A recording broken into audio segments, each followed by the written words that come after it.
सोचो भाई, अभी तुम बस सुबह सुबह उठे ही हो, आंखें तुम मल ही रहे थे कि तभी अपनी महिला मित्र से बात करने के लिए तुमने अपना फोन उठाया। लेकिन फोन को उठा करके तुम क्या देखते हो कि जिस व्यक्ति से कल तक कोई एक आदमी उसको भाव तक नहीं दे रहा था, उसकी स्टोरी तक लाइक नहीं कर रहा था, आज उसी व्यक्ति को दसों लोगों ने डीएम करके रखा है। तुम बोलते हो कि देखो भाई, ऊपर वाला जब भी देता है छप्पड़ फाड़ के देता है, और फिर तुम एक एक डीएम पर जाकर के क्लिक करना शुरू करते हो और तुम देखते हो कि राहुल, शैंकी, मैंकी, प्रिया, रिया, तुम्हारी क्रश सबने तुम्हें लिख करके रखा है कॉन्ग्रेचुलेशंस। तुम सोचते रहे भाई ऐसा क्या कर दिया मैंने, यूपीएससी वीसी थोड़ी ने क्लियर कर दिया, लेकिन फिर तुम्हें तुम्हारी अपनी तैयारी की क्या पता लग जाता है, अपनी औकात का पता लग जाता है कि भैया हम कितने पानी में हैं, और फिर तुम बाहर जाते हो। कमरे से बाहर निकल करके तुम देखते हो कि तुम्हारे घर में एकदम उथल पुथल बचा हुआ है, पेंट करने वाले आ रखे हुए हैं, तुम्हारी मम्मी इधर से उधर दौड़ रही हैं और फोन में जोर जोर से चिल्लाते चल रही हैं कि देखो हमने अपने लल्लू लाल कुमार की शादी फिक्स करा दी है। उस वक्त तुम्हारा क्या रिएक्शन होगा? तुम्हारा तो ये रिएक्शन होगा ना, अरे व्हाट, हाँ माना मम्मी पापा कि आप मेरे मम्मी पापा हैं, हम आपकी इज्जत करते हैं, लेकिन इसका मतलब ये थोड़ी ना कि आप जब चाहे जिससे मर्जी चाहे हमारी शादी तय कर दें। हम नहीं करना चाहते शादी, इतना कंट्रोल नहीं देते हम अपने जीवन का। मतलब हमारी पसंद की होनी चाहिए, हमारी क्रश होनी चाहिए, मतलब सुंदर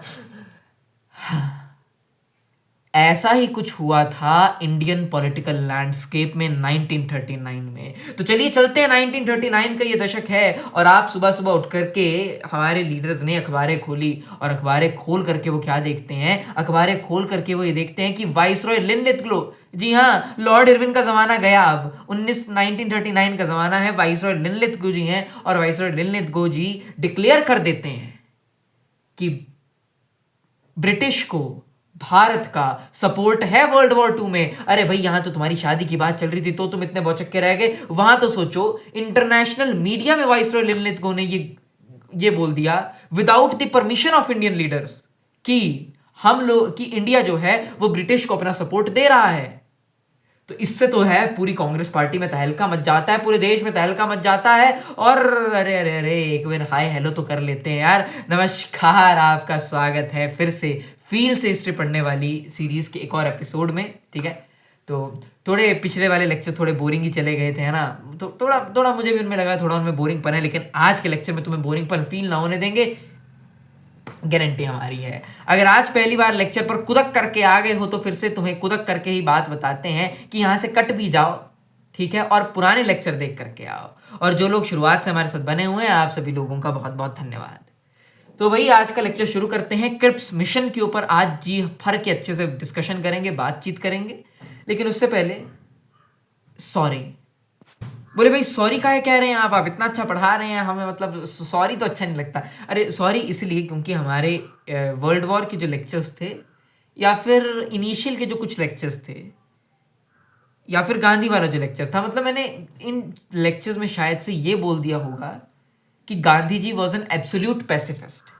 तो ये कहने में मैं गलत हूँ। मैंने गांधी को जितना थोड़ा अभी और पढ़ा तो मैं इस कंक्लूजन पर आया हूँ कि गांधी को एब्सोल्यूट पैसिफिस्ट बोलना गलत होगा और उनकी आइडियोलॉजीज के अगेंस्ट जाएगा। Gandhi ji was little inclined towards absolute pacifism, but he was not an absolute pacifist. तो yes, that is what I want to say. तो यहाँ थोड़ी मुझसे गलती हो गई। ऐसी अगर कोई गलती आपको मिलती है तो आप बता दीजिए करें मुझे, क्योंकि गलतियाँ होना जायज़ है और वो हो जाती हैं। तो ठीक है भैया, वापस मुद्दे पर आते हैं और 1939 के दशक में हम चले गए। तो 1939 में वाइसरॉय लिनलिथगो ने ये डिक्लेयर कर दिया था कि इंडिया जो है it is a belligerent state on the British side. बोले भैया ये बेलिग्रेंट साइड का क्या मतलब होता है? तो ये बेलिग्रेंट साइड की डेफिनेशन होती है a state or a nation actively engaged in war or armed conflict, meaning it's a party to hostilities। यानी कि बेसिकली यही बात कि भाई इंडिया जो है वो ब्रिटिश को ब्रिटेन की साइड से, एलाइड पावर्स की साइड से पूरा अपना सपोर्ट दे।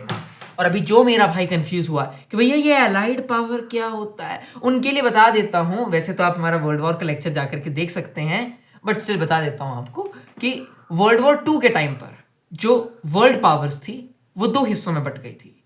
एक आ गई आपकी एलाइड पावर्स जिसमें यूएसए, ब्रिटेन, ये सारे देश थे। दूसरी आ गई आपकी एक्सिस पावर जहां जर्मनी, फ्रांस और जापान ऐसे देश इंक्लूडेड थे। तो इन दोनों के बीच में तो ब्रिटिश इंडिया पर क्योंकि ब्रिटेन वालों का कब्जा था, तो वाइसरॉय लिनलिथगो ने without any discussion with the Indian leaders ये डिक्लेयर कर दिया कि ये तो हमारी तरफ से लड़ रहे हैं। अब इसको देख करके कांग्रेस में हाकार मच जाता है, बोले ऐसे कैसे बोल दिए, हम यहाँ सेल्फ रूल की बात कर रहे हैं कि भाई हमारा राज देना चाहिए। और अगर आपको याद होगा तो 1932 में मैंने आपको ये बताया था कि जो फर्स्ट राउंड टेबल कॉन्फ्रेंस हुई थी उसमें ये कहा गया था कि हम ऑल इंडिया फेडरेशन बनाने पर काम करेंगे, और ऑल इंडिया फेडरेशन हम प्रोविंशियल लेवल पर भी बनाएंगे और सेंट्रल लेवल पर भी बनाएंगे। सेंट्रल लेवल पर तो वो बन नहीं पाई, प्रोविंशियल लेवल पर आई थोड़ी थोड़ी तरीके से, उतने अच्छे से नहीं आ पाई। तो सेंट्रल लेवल पर जो है ये बनाई गई बेसिकली। तो सेंट्रल लेवल पर ये नहीं बनाई गई ऑल इंडिया फेडरेशन। तो बोले वहां ये तक आपसे नहीं हुआ, और हम थोड़ी बहुत तो उसकी मांग करते हैं कि भैया आपको थोड़ा बहुत हमसे पूछ तो लेना चाहिए था कि हम हाँ कर रहे हैं कि नहीं कर रहे हैं, कि क्या कर रहे हैं। बोले ये तो देखिए गलत बात है, हम आप में इसका समर्थन नहीं करते। तो कांग्रेस वालों ने तो इसका समर्थन नहीं किया, और जितने भी प्रोविंशियल इंस्टीट्यूशंस थे वहां से जितने भी कांग्रेस के लीडर्स एसोसिएटेड थे वो सब रिजाइन कर देते हैं, मास रेजिग्नेशन कर देते हैं as a sign of protest, as a sign of dissatisfaction against the viceroy's decision. लेकिन दूसरी तरफ कांग्रेस तो ये कहती है, लेकिन दूसरी तरफ जो बाकी पार्टीज होती हैं जैसे कि मुस्लिम लीग हो गई और हिंदू महासभा, वो ब्रिटेन का इसमें सपोर्ट करते हैं कि ठीक है हम आपके इसमें सपोर्ट करते हैं, लेकिन नेगोशिएशन पीछे नीचे से थोड़ा है, मतलब पैसे के मामले में नहीं, कुछ नेगोशिएशंस अपनी कम्युनिटीज के लिए जैसे वैसे, तो वो उनका सपोर्ट करते हैं। और एक किरदार को हम कैसे भूल सकते हैं जिनके बारे में अगले से अगले चैप्टर में ढंग से बात करेंगे, सुभाष चंद्र बोस जी। सुभाष चंद्र बोस बोलते हैं ठीक है भाई तुम खेलते रहो सपोर्ट नॉट सपोर्ट, खेलते रहो तुम खेलते रहो, मैं बाजी ही पलट दूंगा, मैं यहां से जाऊंगा चुपके से जाऊंगा। और वो ऑपरेशन जिस तरीके से वो भारत को छोड़ करके जाते हैं बड़ा मजेदार है। जो सुभाष चंद्र बोस वाली वीडियो आएगी ना उसमें उसके बारे में बढ़िया से बात करेंगे। तो फिर वो वहां से जाते हैं, वहां से जाकर के जर्मनी और जापान इनसे लिंक बना लेते हैं, बोलते हैं दुश्मन का दुश्मन दुश्मन होता है। तो बोलते हैं ब्रिटेन अभी वीक पड़ जाएगा, क्योंकि एक्सेस पावर्स इनिशियली बहुत अच्छा काम कर रही थी, वो तो फिर बीच में अमेरिका आ जाता है और फिर अमेरिका लेकर के बाजी पलट देता है, लेकिन उससे पहले तक एक्सेस पावर्स अच्छे से कर रही थी। तो सुभाष चंद्र बोस जी को प्रोस्पेक्ट लग रहा था कि हमारे जीतने का आ सकता है, तो वो जाते हैं उनसे हाथ मिलाते हैं और बातचीत वहाँ चलती है और लग जाते हैं ब्रिटेन को वहां से खाली करने में। बहरहाल तो बॉस तो उस साइड चले जाते हैं, बॉस को अब किसी दिन और लाएंगे। लेकिन भैया ये सब बातें तो आपने बता दी, हमें सुनकर के ये सब बातें अच्छा भी लगी, लेकिन क्रिप्स मिशन की बात करनी थी। आप जो है दूसरी डायरेक्शन में जा रहे हैं, मैं तेरे को बोलूंगा 2 मिनट, बस 2 मिनट मुझे दे दे, 2 मिनट में क्रिप्स मिशन की तरफ आऊंगा। अब देख यार बात ऐसी थी कि जापान जो था वो बहुत ज्यादा स्ट्रांग हो रहा था, जापान भी अपने कॉलोनियलिज्म करने में आगे बढ़ रहा था। वहां वहां याद ही होगा भाई तुम लोगों को, वहाँ वो जो पोर्ट था अमेरिका का वहीं तबाही मचा करके रख दी थी एकदम जापान ने। जापान मतलब एकदम वो बच्चा होता है ना एकदम जैसे ज्यादातर जा रहा होता है, मतलब एकदम अपने स्मैग में, वैसे चल रहा था भाई। ऑरा फार्मिंग जापान की क्या थी टोजो के समय पर है। कुछ लोग शौक हो गए होंगे, बोले भैया जापान ऐसा भी था। मैंने बोला हाँ यार जापान ऐसा ही था, वो एनीमे वाला तो आज बन गया है, पहले जापान ऐसा ही था बेटा, बड़ा खतरनाक हुआ करे था। फिर अमेरिका भी कुछ खास वो था नहीं। अमेरिका ने बोला बेटा मैं चुप इसीलिए बैठा था क्योंकि अंदर मैं एटम बॉम्ब लेकर के चल रहा था। हाँ हाँ, जापान अगर वो बच्चा जो कि दिखा रहा है कि देखो भाई मेरे पास कितनी पावर है, तो अमेरिका वो वाला बच्चा जो कि बोलता है कि जो दिखाता नहीं है लेकिन अंदर सब कुछ पता है, वो असली टॉपर डेंजरस आदमी होता है। तो बहरहाल उन मुद्दों के बारे में वर्ल्ड वॉर 2 वाली वीडियो में बात करेंगे, आज उसके बारे में बात नहीं करें। तो जापान जो था वो स्ट्रांग होते जा रहा था, और दूसरी बात इंग्लैंड को झटका भी लग गया था क्योंकि जो सिंगापुर था, सिंगापुर में भी जापान वाले आ गए और जापान वालों ने सिंगापुर को फ्री करा दिया, बोले लो मजे करो। और फिर बर्मा यानी कि जो प्रेजेंट डे म्यांमार है, वहां भी ब्रिटिश की कॉलोनीज चलती थी, तो वहां भी जापान घुस जाता है और वहां बर्मा वाले भी अपनी आज़ादी चाहते हैं। तो वहां की थी BIA, बर्मा इंडिपेंडेंस आर्मी, जो कि वहां इंडिपेंडेंस की मांग कर रही थी। अब जब उनको पता लगा कि देखो भाई जापान आ रहा है, उन्होंने भी वही लॉजिक लगाया कि दुश्मन का दुश्मन दुश्मन होता है, तो उन्होंने भी जापान वालों से हाथ मिला लिए, बोले हैंडशेक। अब उनके साथ हाथ मिला लिए, तो जापान वालों ने BIA को मटेरियल दिया और BIA वालों ने उनको दिया, तो साथ में इन्होंने गठबंधन बना लिया। गठबंधन मतलब पार्टी वाला गठबंधन नहीं, लेकिन एक दूसरे के साथ हाथ मिला लिए और ब्रिटिश के साथ लग गए, और फिर ब्रिटिश को उन्होंने वहां से निकाल दिया। जी हाँ, जापान ने ब्रिटिश को वहां से निकाल दिया, लेकिन जापान था तो वो भी बैक बेंचर ही ब्रिटिश वालों की तरह, तो अब उसने अपना कब्जा वहां जमा लिया। डायरेक्ट कब्जा नहीं जमाया, यही तो गेम है, डायरेक्ट कब्जा नहीं जमाया। जापान ने बर्मा को अपना पपेट स्टेट बना दिया। भैया यार ये जार्गन मारना बंद करो यार, वरना हम आपको चप्पल मार देंगे। बोले पपेट स्टेट क्या होता है यार, इतने जार्गन मार रहे हैं। देख भाई, पपेट स्टेट वो स्टेट्स हैं, वो कंट्रीज हैं जिनके ऊपर वर्ल्ड वॉर 2 के टाइम पर एलाइड पावर्स और एक्सेस पावर ने कब्जा करके रखा हुआ था, लेकिन अलग तरीके से। बोले भैया कैसा अलग तरीका? मैंने बोला भाई ऐसा अलग तरीका कि ये कागज पर तो इंडिपेंडेंट थी, कागज पर तो बोल दिया कि बर्मा अब एक इंडिपेंडेंट कंट्री है, बिल्कुल, लेकिन वहां इन्होंने सरकार अपनी बिठा दी जो कि जापान को फेवर करेगी और जो कि जापान की तरफ इंक्लाइन करेगी। मिलिट्री एक्सपेंसेस, ये सारों का जो कंट्रोल है वो जापान के पास ही रहेगा। तो यानी कि बेसिकली तुम्हें लग रहा है कि तुम इंडिपेंडेंट हो, लेकिन असल में तुम इंडिपेंडेंट हो नहीं। इसे कहा गया पपेट स्टेट। पपेट वालों में क्या होता है, पपेट में उन पपेट को देख करके अगर हम देखें तो हमें लगेगा कि जो पपेट कर रहे हैं ये खुद से कर रहे हैं, इंडिपेंडेंटली कर रहे हैं। लेकिन जब थोड़ा हम ऊपर पर्दे को खिसकाएंगे तो हमें देखने को मिलता है कि ऊपर से कोई आदमी ऐसे ऐसे करके उन पपेट्स को कंट्रोल कर रहा होता है। बोले हाँ भैया, तो ऐसे ही ऊपर था जापान जो कि नीचे बर्मा वालों को कंट्रोल कर रहा था। और ऐसे कई सारे जापान ने पपेट स्टेट अपने बनाए हुए थे, तो बर्मा से भी इनको निकाल दिया। तो ब्रिटेन वालों का कॉन्फिडेंस भी जो था बहुत नीचे था और वो डिस्प्रेशन में आ रहे थे कि तभी उनके डिस्प्रेशन को और बढ़ाने के लिए एक और ख्यालात आने लग पड़ा कि अब, क्योंकि बर्मा भारत के बहुत क्लोज है, तो अब भारत के लीडर्स को भी चिंता होने लग पड़ी कि भैया कहीं जापान इंडिया के ऊपर अटैक ना कर दे, जापानीज थ्रेट टू इंडिया ना बन जाए, क्योंकि जापान भी इंडिया के लिए थ्रेट अब बन सकता है। और अब आप में से कुछ लोग ये कह सकते हैं कि उसमें गड़बड़ क्या है, हम जापान को करने देते हैं इंडिया पर अटैक और फिर वो जो है यहाँ से ब्रिटिश वालों को बाहर निकाल देंगे और बढ़िया फिर हम आज़ाद जाएंगे। अबे आज़ाद होंगे या फिर जापान वाले हमारे ऊपर कब्जा कर लेंगे, क्योंकि इंडिया स्ट्रेटेजिकली इंपॉर्टेंट लैंड है, तो जापान वाले भी यहाँ अपना कब्जा कर लेंगे। तो फिर हम तो एक कॉलोनियलिज्म से निकले कि दूसरा कॉलोनियलिज्म हमारे ऊपर आ गया, उसका क्या फायदा होगा, उसका क्या फायदा होगा। तो ये चीज जो थी फिर इन्हें कुछ पसंद नहीं आ रही थी, क्योंकि यही सिमिलर चीज तो बर्मा में हुई थी। बर्मा में भी फिर जापान ने अपना कंट्रोल दिखा दिया और फिर जब वहां की पार्टी, वहां के लीडर्स को पता लगने लगा, वो बड़े उससे दुखी रहने लग पड़े। तो फिर बर्मा वालों ने फिर से बाजी मार ली। 1945 में वो एलाइड पावर्स के साथ चले गए। देख रहे हो कितने चंट लोग थे। मैंने ब्रीफ में बता रहा हूँ, वरना तुम जाकर के पढ़ सकते हो बर्मन इंडिपेंडेंस के बारे में, मैं ब्रीफ में बता रहा हूँ। तो फिर वो एलाइड पावर्स का जाके मिल जाते हैं। फिर वर्ल्ड वॉर खत्म होने के बाद क्लीमेंट एटली की सरकार आती है और क्लीमेंट एटली फिर बर्मा वालों को 1948 में इंडिपेंडेंस दिला देती है। तो इस तरीके से इनका काम रहता है, यानी कि जापान वालों ने वहां भी दगाबाजी दिखा दी थी। और तो इसीलिए इंडियन लीडर्स ने ऐसा करने का कुछ भी मतलब ऐसा सोचा नहीं। बहरहाल, तो अभी इस जापानीज थ्रेट को ही देखते हुए गांधी जी भी कह देते हैं कि India safety and Britain's too lies in orderly and timely British withdrawal from India. लेकिन ये बात किसके कानों में जाकर के खनकी? उस वक्त के प्रधानमंत्री प्राइम मिनिस्टर विंस्टन चर्चिल। अब जो लोग नहीं जानते, prime minister Winston Churchill was a shameless, blatant imperialist and a resist man.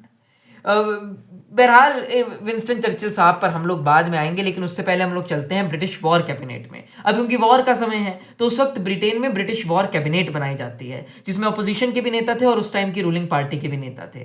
अब ब्रिटिश वॉर कैबिनेट के आधे मेंबर्स ये चाहते थे कि भारत को सेल्फ इंडिपेंडेंस दे देनी चाहिए और आधे लीडर्स ये मानते थे कि नहीं नहीं नहीं नहीं नहीं नहीं देनी चाहिए, जिनमें विंस्टन चर्चिल जो कि प्रधानमंत्री थे वहां के, वो सबसे बड़े फेवरेबल थे। उनका मानना था कि कोई भी non white person self independence के लायक ही नहीं है, उन्हें दिया ही नहीं जानी चाहिए, which is a purely and which is a clearly racist view.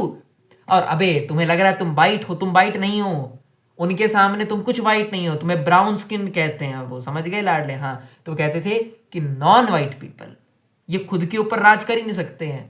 इतना रेसिस्ट व्यू विंस्टन चर्चिल लेकर के जा रहे थे, इस व्यू के साथ विंस्टन चर्चिल जा रहे थे। तो इसलिए वो चाहते भी नहीं थे कि हम इंडियन लीडर से कोई सपोर्ट लें, हम इंडिया का कुछ करें, हम उनको, और क्योंकि अगर उनका सपोर्ट लेना पड़ता तो इंडियन लीडर्स ने तो सीधा बोला था कि भाई आप हमें आज़ादी दीजिए, आज़ादी का वादा कीजिए, तो ही हम आपको अपना सपोर्ट देंगे। और उसके लिए विंस्टन चर्चिल तैयार होंगे नहीं, बोले आज़ादी, बोले घंटा तुम्हें कुछ ना देंगे हम, हाँ हमें फर्क ही नहीं पड़ता तुमसे। विंस्टन चर्चिल के कैरेक्टर की थोड़ी बहुत और बात करते हैं, उनके थोड़े बहुत और कोट्स मैं आपको सुनाता हूँ।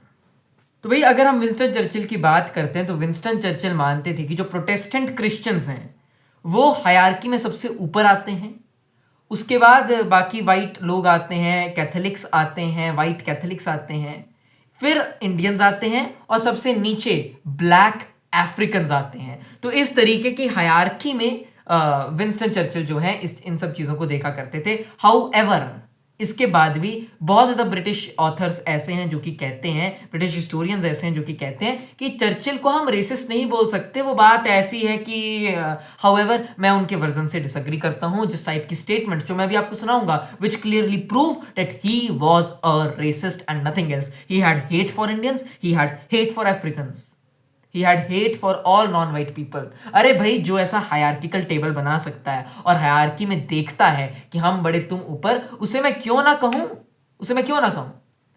और फिर इन्हीं ऑथर्स में से कुछ लोग ऐसे आ जाएंगे जो कि बोलेंगे देखिए भारत में तो कास्ट सिस्टम था। ठीक है भारत में तो कास्ट सिस्टम था, लेकिन अबे तुम्हारे पास कौन सा नहीं था? क्या तुम्हारे पास रेसिज्म नहीं था? था ना, बस तो फिर हाँ नहीं तुम कर रहे हो कास्ट सिस्टम का क्रिटिक, अच्छी बात है करो, मैं भी कास्ट सिस्टम का क्रिटिक कर रहा हूं, लेकिन खुद के आंगन में भी तो जरा छोली डाल करके देख लो, है कि नहीं बात? जी हाँ। और तभी बहुत ज्यादा लोग ये बोलते हैं कि देखिए विंस्टन चर्चिल ने तो गांधी को कहा था a seditious Middle Temple lawyer now posing as a फकीर। मिडिल टेम्पल जो है वो कोर्ट वगैरह से रिलेटेड होता है इंग्लैंड में, तो उसमें मैं नहीं जा रहा। तो बेसिकली बोला कि लॉयर थे और अब ये फकीर बन करके आदमी अपने आप को दिखा रहा है। और भी बहुत ज़्यादा अपशब्द उन्होंने गांधी जी के लिए कहे थे। उसके बाद 1937 में पैलेस्टीन रॉयल कमीशन से कहते हुए वो चर्चिल कहते हैं I do not admit for instance that a wrong has been done to the Red Indians of America or the black people of Australia. I do not admit that a wrong has been done to these people by the fact that a stronger race, a higher race, a more worldly wise race, put it that way, has come in and taken their place. तुम समझ पा रहे हो कितनी serious बात है? जिन लोगों को नहीं पता जो रेड इंडियंस और नेटिव लोग कहा जाते हैं, जो अमेरिका के नेटिव लोग हैं उन्हें रेड इंडियंस कहा जाता है। तो जो तो ये बोल नहीं रहे कि हमने उनका कोई नुकसान नहीं किया, उनका पूरा का पूरा कल्चर डिस्ट्रॉय कर दिया, उनकी पूरी की पूरी ज़मीनें खराब कर दी। जब अमेरिका इंग्लैंड की कॉलोनी था, और फिर आप कह रहे हैं कि उनसे कोई गलत नहीं किया। नेटिव अमेरिकन के साथ जितना बुरा हुआ है ना उतना और किसी के साथ नहीं होगा। आप प्लीज इसके बारे में जाकर के पढ़िए। अभी मैं टॉपिक से डेविएट नहीं होना चाहता हूं, वरना अगर आप जाकर के पढ़ेंगे आपको पता लगेगा कि क्या क्या क्या हमने किया था। और the black people of Australia यानी कि द एब्रोजिनीज ट्राइब ऑफ ऑस्ट्रेलिया, उनके साथ कुछ गलत नहीं हुआ था। जरा फैक्ट जाकर के पढ़िए, आपको सामने से पता लग जाएगा। और आप में से अगर कोई नहीं मानना चाह रहा है कि इनके साथ कुछ गलत हुआ था, debate with me in the comment section. और रीजन क्या दे रहे हैं? रीजन देखिए कि that a stronger race, a higher race. कैसे स्ट्रॉन्गर रेस? कैसे स्ट्रॉन्गर रेस? कैसे हायर रेस? किस बेसिस पर आप कह रहे हैं कि आप स्ट्रॉन्गर हैं? किस बेसिस पर आप कह रहे हैं कि आप वाइसर हैं?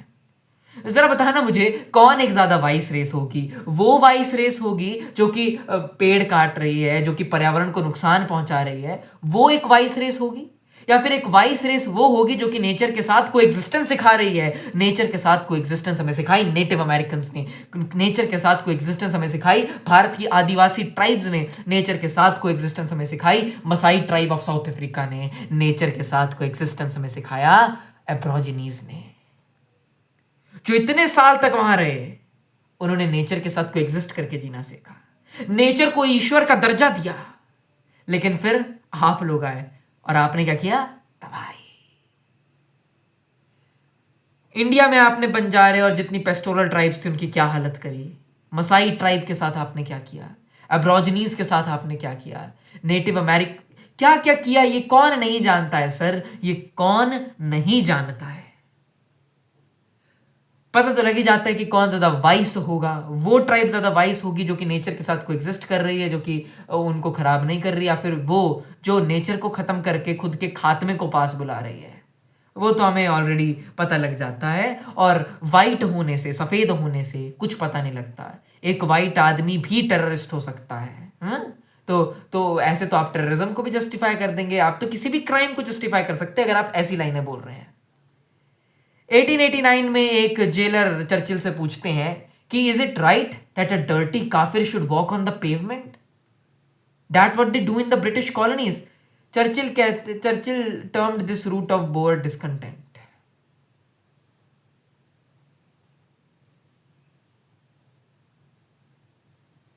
और भी ऐसे बहुत ज़्यादा एंटी इंडियन कोट, ऐसे मतलब आपको इन्यूमेन कोट विंस्टन चर्चिल के मिल जाएंगे।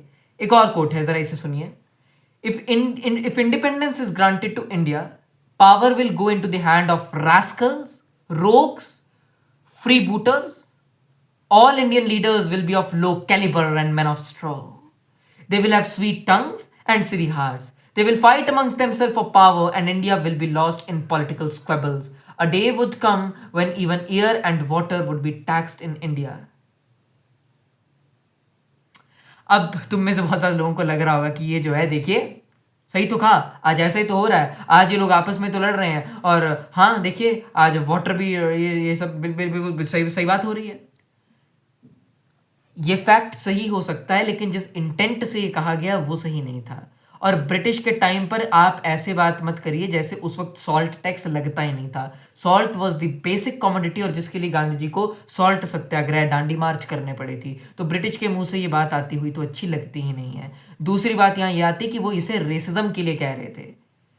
रैस्कल्स, रोग्स, फ्री बूटर्स, वो अबे हम सबको रैस्कल, रोग, फ्री बूटर्स कह रहे थे, और तुम उन्हीं के सपोर्ट करे जा रहे हो।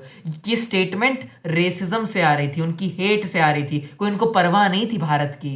नहीं, उनके अनुसार तो बस हमेशा इंडिया जो है वो ब्रिटेन के अंदर दबा रहे। उनका एक और कोट सुनाता हूं आपको। I hate Indians, they are beastly people with a beastly religion. हमारे धर्म, हिंदुइज्म, इस्लाम, सिखिज्म, बुद्धिज्म, इनका मजाक उड़ाया गया। दूसरी चीज़, हमारे लोगों का, हमारे लीडर्स का, हमारे पूर्वजों का, हमारे कल्चर का, हमारी संस्कृति का मजाक उड़ाया गया, इन सबको बीस्टली कह करके। और वो खुद स्पेसिफाई करते हैं आई हेट इंडियंस। सोर्स चाहिए, सोर्स है the Leo emery diaries 1929 to 1945। बस इतना ही बात करेंगे, वरना विंस्टन चर्चिल के ऊपर तो और बात हो सकती है, but these lines clearly prove that he was a resist. और आज भी वेस्टर्नर्स जो हैं उन्हीं के नक्शे कदमों पर चल रहे हैं, और उन्हीं के भी लोग जनरलाइजेशन कर करके इंडियंस को डिफेम करने पर तुले हुए हैं। आगे बढ़ते हैं भाई, अभी अपने मुद्दे के साथ ये सब बातें चलती रहेंगी, लेकिन इस बीच में क्या होता है, जैसा कि मैं आपको बता रहा था कि विंस्टन चर्चिल तो यार ही नहीं थे भाई इंडियंस का सपोर्ट लेने के लिए, लेकिन यूएसए भी अब एलाइड पावर्स का पार्ट बन चुका था। जिन लोगों को नहीं पता उनको बता देता हूँ, यूएसए एलाइड पावर्स का पार्ट बाद में बना था। तो अब यूएसए भी एलाइड पावर्स का पार्ट बन चुका है। अब जब यूएसए एलाइड पावर्स का पार्ट बन चुका है, तो यूएसए ने प्रेशर डालना शुरू किया।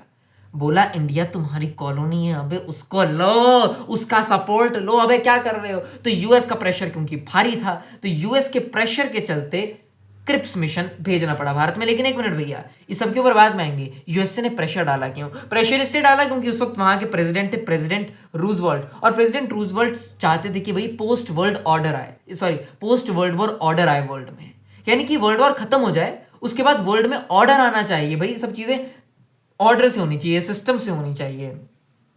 ये जो हमने कॉलोनीज वगैरह का सिस्टम बना रखा है, इसकी वजह से ही तो वर्ल्ड वॉर 2 हो रहा है। ये इंपीरियलिज्म की जो तुम्हारी चीख है, दहाड़ है, इसकी वजह से ही तो वर्ल्ड वॉर हो रहा है। तो वर्ल्ड वॉर के बाद हम डीकोलोनाइजेशन ऑफ एशिया करते हैं।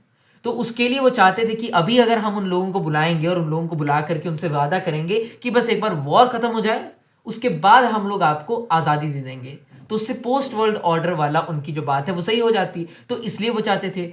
दूसरा कारण ये भी था कि अभी अगर उनको इंडियंस का सपोर्ट मिला तो उसकी वजह से उनको मैन पावर मिलेगी, तो मैन पावर अगर उनको मिल जाएगी तो फिर उनके लिए कोई चीज़ दिक्कत नहीं रहेगी, क्योंकि अब आपके पास एक्स्ट्रा सोल्जर्स आ गए ना ये। और तीसरी चीज़, रूजवेल्ट चाहते थे कि भाई चाइना जो है वो जापान के अगेंस्ट खड़ा रहे, लेकिन अब चाइना को एड पहुंचाने में और चाइना को मदद करने के लिए इंडिया एक लॉजिस्टिकल बेनिफिट उनको दे रहा था। तो इसलिए वो चाहते थे कि इंडियंस का कॉपरेशन हमें मिले मिले मिले मिले। तो उसके लिए उन्होंने किया फोर्स ब्रिटिश को। अब ब्रिटिश वॉर कैबिनेट क्या बोलती, भैया ऊपर से ऑर्डर आया है। तो इसलिए वॉर कैबिनेट में सर स्टैफर्ड क्रिप्स थे। सर स्टैफर्ड क्रिप्स को उन्होंने भेजा कि देखो भैया आप सर स्टैफर्ड क्रिप्स हो, आप अपना क्रिप्स मिशन लेकर के जाओ, क्रिप्स मिशन भारत में लेकर के जाओ, उनको प्रस्ताव दो कि भैया आप हमें जो है कॉपरेशन दें, हम आपको उसके बाद ये 3-4 चीज़ें हैं ये दे देंगे। उन क्रिप्स मिशन के प्रपोजल्स की बात अभी हम करेंगे, ये सब हम आपको दे देंगे। अब ये सब हम आपको दे रहे हैं तो आप ज़रा हमारी मदद कर दीजिएगा। तो बेसिकली उन्होंने कुछ इस तरीके की बात लगाई।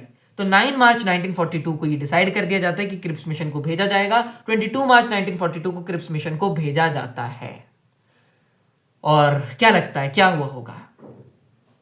फेलियर। जी हाँ, फेलियर हुआ, ये भी फेल ही हो गई। जी हाँ, Cripps mission was a failure. रही बात सपोर्ट की, कुछ इंडियन लीडर्स ने, कांग्रेस के कुछ लीडर्स ने बोला कि हाँ हमें ब्रिटिश का सपोर्ट देना चाहिए, उसके बाद हमें आज़ादी दे देंगे। लेकिन महात्मा गांधी जैसे लीडर्स बोल रहे थे कि देखो भाई, वर्ल्ड वॉर 1 के टाइम पर भी यही हुआ था, आज़ादी का पता नहीं, लेकिन हमें जलियांवाला बाग, राउल अटैक, ये सब जरूर मिल गया था। तो मैं तो इनके ऊपर विश्वास करता नहीं हूँ, तुमने करना तो कर लो यार। तो ये सब चल रहा था। कुछ ने बोला सपोर्ट दे दो, कुछ ने बोला सपोर्ट नहीं दे दो। लेकिन क्रिप्स मिशन के प्रपोजल देखने के बाद सब ने बोला बेटा हद है, बहुत हद है, निकल जाओ, कोई सपोर्ट नहीं मिलेगा बेटा, चांटे चप्पल और पड़ जाएंगे, कोई सपोर्ट नहीं मिलेगा, निकल जाओ इधर से। तो Cripps mission was a failure. इसके फेलियर होने के 2 कारण थे। पहली बात तो पॉलिसीज जो अपने साथ लेकर के आई थी वो, जिनके बारे में हम डिस्कशन करेंगे, और दूसरी चीज थी लैक ऑफ सपोर्ट।